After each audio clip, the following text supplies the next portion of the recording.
name them. We had cotton picking schools in Fayette County where you would get out of school in May and you do your chop your cotton and get through lane by about the last of June, 1st of July.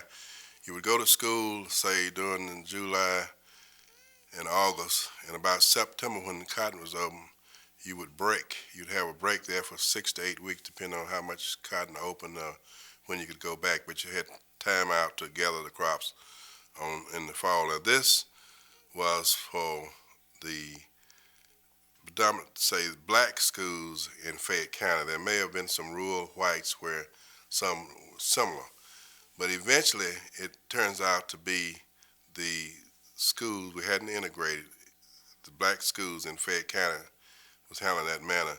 And when the integration was supposed to start, and it was delayed, this was in the 60s, and when my children got able to go to school, that is, were old enough. One was born in 57, the other in 59. So they're going to elementary school. The daughter was about third grade about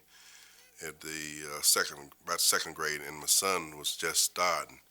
And they had what they call the freedom of choice schools. This is where integration is supposed to start, not all at once, going to ease it in. The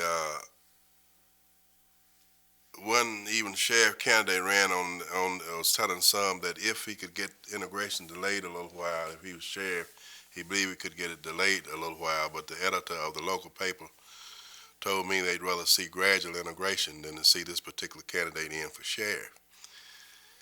But the schools were allowed to open. They had like the grades that students normally wouldn't want to transfer, maybe like first grade, we had 8th grade, and maybe the 12th grade, where you'd been and getting out of high school that normally you wouldn't want to change schools even for no racial problems or for any reason.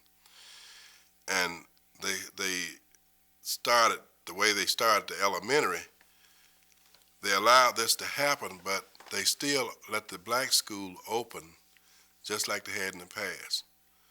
And that's why I call them the cotton picking schools. They're allowed to open that way. So my son, since he was going to first grade, he could start, say, in June, about September, about the 1st of September, normal school year. But my daughter had to start 6 weeks earlier so she could get that out of the cotton picking time, get that time in between cotton chopping and cotton picking.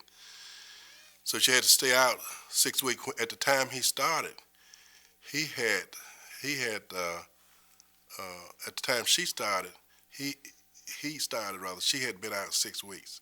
At the time my son started, he had been out 6 weeks. But the school were arranged so that it would be enticing for these people who were going to the black school would continue to go, and they would still be predominantly black.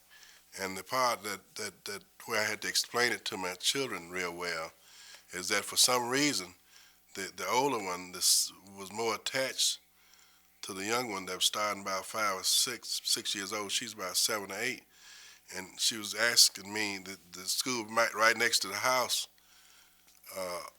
I did not take either one to school until it was time for her to go. So I went down to the school at the house, which had been predominantly white. My son was able to go and was on time. He was starting right. The daughter, in a sense, to go to the cotton picking school was 6 weeks behind time. So she was very upset. She wanted to know why she couldn't go with her brother. And she called him the nickname Maine. She said, I said, well, it's just a race that, just color your skin. So just forget about that, because that's the reason you can't go to to that school he can go. And then she used, and I quote her exact, she said, well, Daddy, me and Maine the same color, and how can he go?